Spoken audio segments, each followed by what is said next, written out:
Godzilla Kong finalmente se ha lanzado digitalmente en todo el mundo, lo que significa que obtenemos todos nuestros memes favoritos en nítido 4K HD. Pero a través de toda la tontería del nuevo imperio, hay una oscuridad en su núcleo. Adam Wingard es un director de horror ante todo. Sus películas han buscado desglosar lo que esperamos del género y eliminar las capas de lo que hace a un villano un villano. En The Guest nos acercamos íntimamente a un psicópata y realmente vemos lo que lo hace funcionar, por lo que se espera que esta ideología se traslade al reino de los monstruos. Con Godzilla vs. Kong obtuvimos una historia más íntima ya que nos acercamos íntimamente al rey a nivel emocional. Vimos tristeza, miedo, alegría, todo el paquete completo, pero con Godzilla Kong The New Empire, Wingard se propuso hacernos entender a los monstruos a un grado aún mayor, sumergiéndonos profundamente en su mundo primordial, e invitándonos a caminar una milla en sus colosales zapatos, no solo de nuestro personaje héroe, sino también del villano. ¿Por qué es tan importante? Entender los monstruos cinematográficos va más allá del mero entretenimiento. Proporciona una lente única, a través de la cual explorar temas complejos y problemas sociales. Los kaiju se han convertido en símbolos icónicos que llevan un profundo significado cultural y ofrecen un gran potencial narrativo. Las batallas entre monstruos gigantes y armamento fabricado por humanos sirven como alegorías para las luchas de poder del mundo real, ya sean tensiones geopolíticas o los peligros de la militarización. Hemos explorado estos temas en el Monsterverse. A través de estas narrativas, se insta a las audiencias a contemplar las implicaciones éticas de los avances tecnológicos y la búsqueda de dominio. Además, los titanes a menudo sirven como reflejos de los miedos y ansiedades sociales, ya sea el miedo a la soledad, el miedo a lo desconocido o el miedo a la muerte misma. Pero más a menudo que no, estos monstruos se representan como bestias sin emociones, recipientes en los que llevar los temas. Entonces, en relación con franquicias como Godzilla y Kong, los cineastas se propusieron asegurarse de que entendamos a los monstruos, sus deseos, sus necesidades, su motivación. Y en términos de villanos, necesitan crear una sensación de tensión, canalizando esos miedos y manteniendo esa atmósfera. Adam Wingard ya ha declarado que si Kong representa la valentía y la lucha por lo que es correcto, representando lo mejor de la humanidad, el antagonista del nuevo imperio, el Rey Cicatriz, representa lo peor de la humanidad, una criatura que se mantiene a través del abuso, la esclavitud, la opresión y la explotación de los débiles. Así que mientras estos titanes proyectados en esa gran pantalla imagen máxima podrían simplemente parecer grandes monstruos cuyo único propósito es pisotear edificios, la verdad es que pueden manifestar incluso las emociones humanas más profundas, al entregar escenas de tensión adversa y horror. Entonces, ¿qué significa todo esto? Para dar contexto, voy a examinar lo que es, en mi opinión, la mejor escena del nuevo imperio, donde Kong se encuentra cara a cara con aquel que mantiene a su especie en cadenas, que resalta la fuerza de la narración no verbal y la utilización de los titanes por parte de Wingard y su comprensión de sus motivaciones. Y aunque no es estrictamente horror, se adentra en temas y visuales de horror sin el uso de ningún diálogo. Dicho esto, ¿por qué es tan aterrador el Rey Cicatriz? La narrativa cinematográfica de Godzilla Kong, el nuevo imperio, se centra principalmente en el viaje de Kong, un personaje sumido en la soledad durante toda su existencia, impulsado por una constante búsqueda para reunirse con su parentela perdida. Este arco de historia temática nos lleva a la escena crucial ambientada dentro de la Tierra Hueca, donde Kong se encuentra con Zuko, un simio juvenil que sirve como su guía para el esperado encuentro con su especie. Kong se abre camino por la cresta rocosa, donde pone sus ojos en una caverna masiva llena de otros de su especie. Sus ojos se agrandan ya que sus décadas de búsqueda han llevado a esto. El barrido panorámico de la cámara delinea la estructura social dentro de la caverna. Vemos a los hombres minando recursos, luchando por transportar las enormes piedras talladas en el terreno, y al fondo están las mujeres, divididas en su propia área para cuidar a sus jóvenes, incapaces de interactuar con los hombres que se ven obligados a trabajar. Más adelante en la película, y ampliado en la novela, se afirma que el líder se queda con todas las mujeres para él solo. Kong, incrédulo, baja para echar un vistazo más de cerca y descubrir quién está a cargo de este campamento. En medio del trabajo duro y las dificultades soportadas por los simios machos, momentos de camaradería interrumpen el arduo trabajo cuando un simio da una palmada en la espalda a su amigo para ayudar a mantener la moral alta.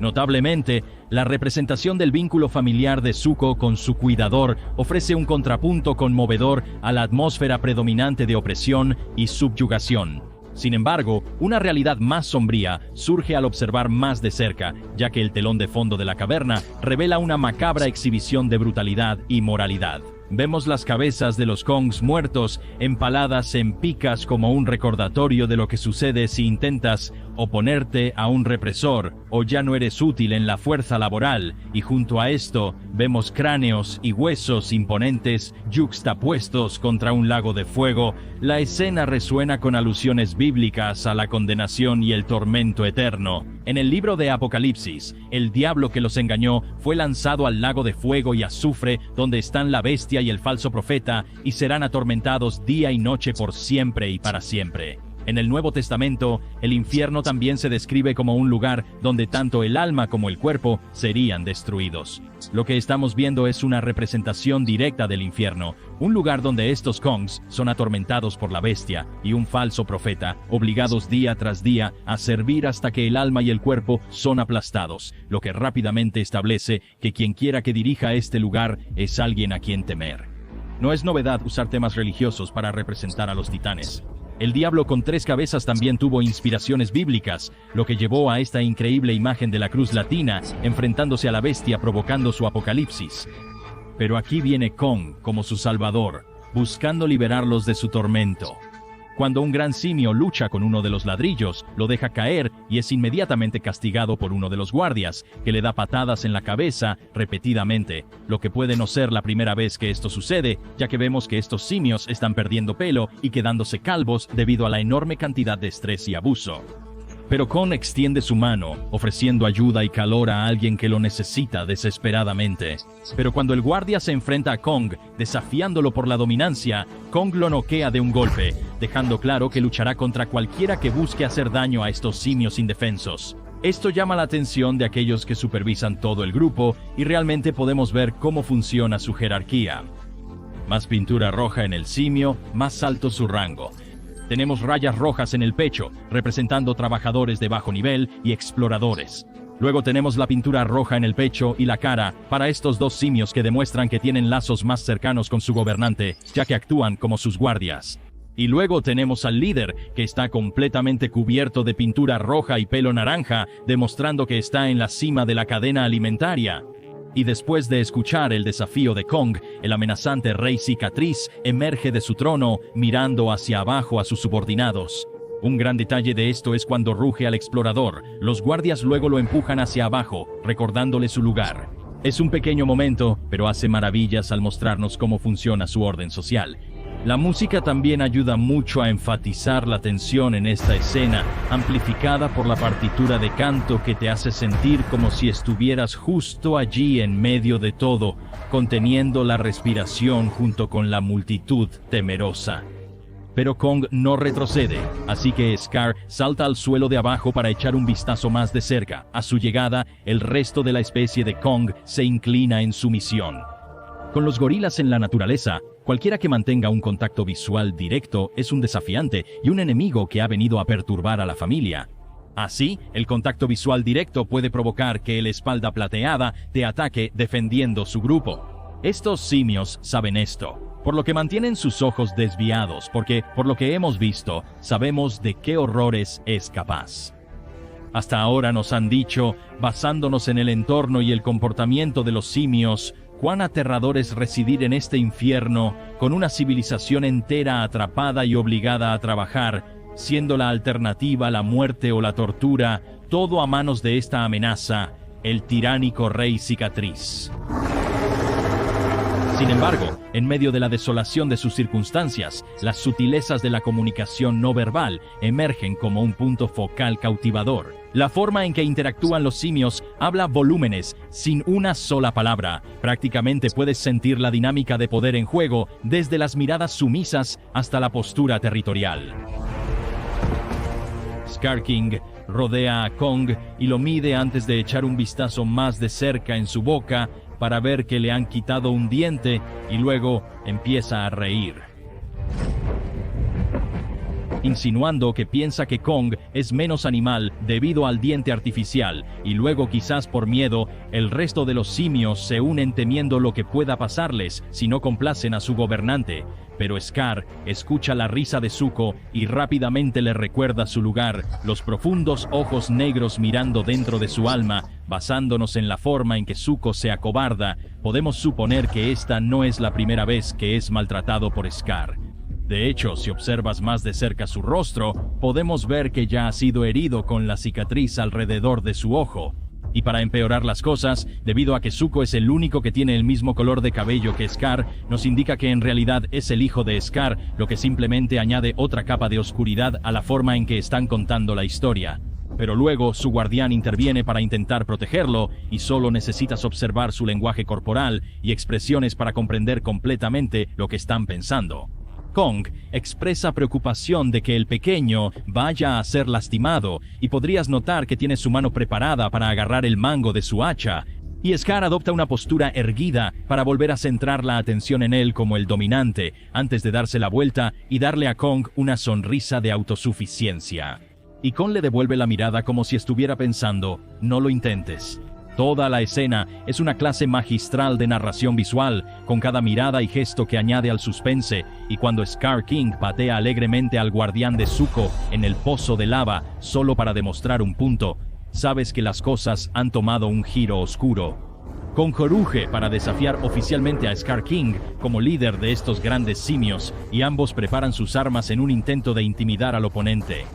Luego, los simios circundantes comienzan a cantar y golpear el suelo, haciendo un espectáculo de la pelea, lo que implica que esta no es la primera vez que sucede, y que Scar King sale victorioso cada vez.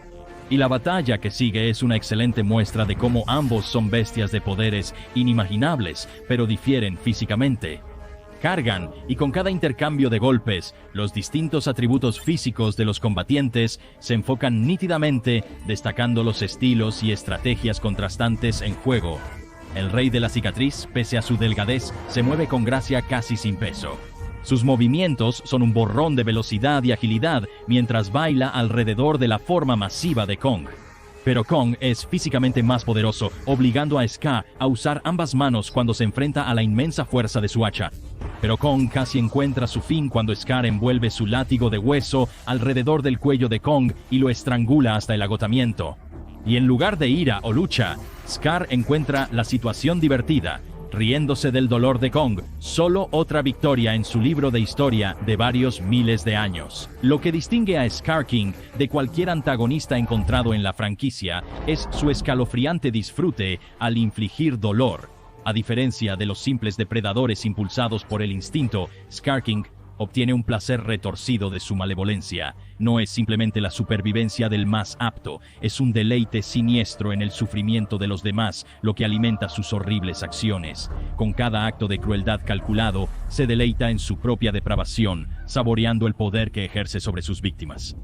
En un paisaje cinematográfico poblado por villanos impulsados por el deber o la necesidad, Scar King se destaca solo como una encarnación alegre del mal puro, una fuerza malévola cuya existencia misma sirve como representación de las profundidades de la depravación humana. Aunque Kong logra encontrar la fuerza para dominar a Scar y lo lanza al suelo, desorientándolo y obligándolo a tomar aliento. Y en este momento casi podrías creer que Scar está impresionado. Mientras el rugido desafiante de Kong resuena a través de la caverna, Scar invicto suelta una risa siniestra y saca su arma secreta escondida debajo del lago de fuego, una bestia antigua llamada Shimo, a quien el rey ha mantenido encadenada contra su voluntad.